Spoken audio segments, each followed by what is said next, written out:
Hey people, welcome to Card Talks, your friendly neighborhood card review show where we take a look at new cards on YGO Pro. Today we're taking a look at the new Dragonmaid archetype. I waited a day just to see if they get more stuff, and they did.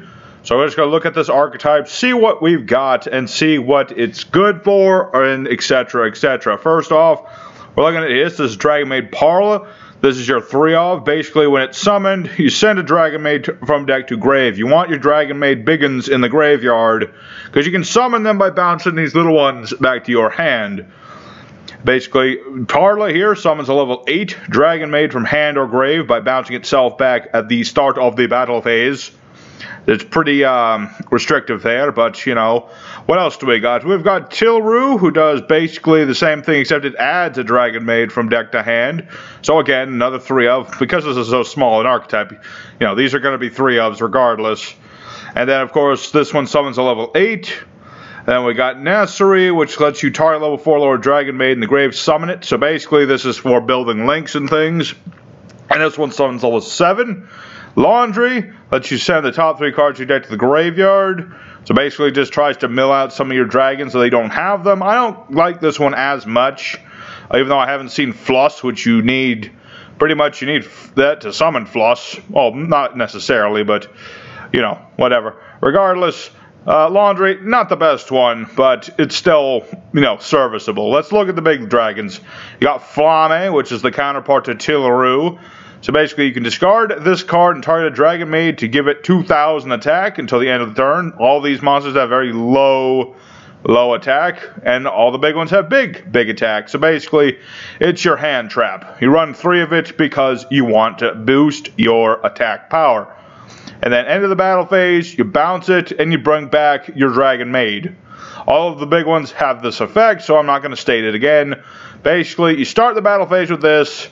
You go into this, beat over with stuff, then you bounce it back, get these back, get their effects off. Next we got Luft, which lets you discard it, target a face-up monster, and it cannot activate its effects that activate on the field that turn. Basically it's Effect Veiler, but it's either player's turn. So it's, again, fairly decent. I very much like it. Level 8 dragon, so obviously trade-in is a very optimal thing to be running in this deck. Because you want to discard stuff. I mean, not necessarily, maybe not trade in, because these are good in the hand. But we'll see how well we got with the other stuff. First, we got Erd, or Erde, however you want to pronounce that. You can discard it to special summon a Dragonmaid from the hand. Okay, so this is what you run Sacred Swords for. I mean, you could certainly discard this, build up a board of Dragonmaids, but if you really need draw power, I would recommend the Sacred Sword on this. But first off, Fluss. You can discard this card to target a monster in either graveyard, shuffle it to the deck. I mean, that's not bad. It's basically your archetypal Call by the Grave, but different. Although, it's certainly serviceable. All these monsters, you know, you can argue you can use Trade-In and Sacred Sword in order to get some draw power out of this. I'd recommend Trade-In more, obviously, because you can revive these dragons. But then you can't use it on these two because they're level 7. Regardless, the monsters are tolerable. I mean, it's not like this is a great archetype, I wouldn't call it. But I can see the theme. It works with the theme. And so far, not terrible. Might have to try a little deck out of these if I can. I'll give it another day to see if we get anything more. But first, let's look at the rest of the archetype. We got some spell traps. First off, Hospitality, which summons a Dragonmaid from hand or grave in defense. And then you send a Dragonmaid from deck to the graveyard with the same attribute but a different level. So basically you use this to summon one of the little ones and then you mill one of the big ones. Or conversely, you can summon a big one, and then mill a little one to bring it back regardless. So this is pretty good. I mean, it does summon from hand or grave and not the deck, but obviously if it was from the deck it would be too powerful. And it is once per turn, a hard once per turn. So Hospitality, again, is a 3-of sort of thing. Well, maybe 3 or 2. 2 or 3. One of those things. So, it's okay. It's pretty good. It depends on what you have in your hand, obviously. Next, we have the Archetypal Fusion, Dragonmaid Changing, which doesn't show her changing. I will just put that out there. So basically, it's your Archetypal Fusion spell, and if it's in the grave, you can target a Dragonmaid, add this from your graveyard to your hand, and then bounce that monster. I mean, arguably, the big ones do have good discard effects, but none of the little ones have effects for when they themselves are bounced. You could argue that you play this secondary effect, during the next turn, after you've, special summoned one of these Dragonmaids, say with your hospitality, bounce it back to your hand, and then get the effect off again. Well, of course, you can only, let's see, no, the first effect is not, now they are both hard once per turns. So yeah, that second effect, not that good. Not that good. Next, we've got Dragonmaid Reception, which shows all the Dragonmaids turning into dragons and attacking. So, monsters you control get 100 attacking effects for every Dragonmaid you control, so max of 600. Yeah, that's okay, whatever. If you control 2 or more Dragonmaids, you can target a Dragonmaid in the graveyard, add it to your hand. Alright, not bad. You can only use this effect once per turn, and if this card's sent to the grave, your opponent cannot target Dragonmaids you control with card effects. You see, this should have been the inherent effect of you can't target Dragonmaids with card effects. The fact is, you have to mill this card, arguably with something like Laundry, or who was the other one that, let's see, Parla. Parla or Laundry has to send this to the graveyard to just give you basic protection. So, could have been a lot better. We don't need the attack boost.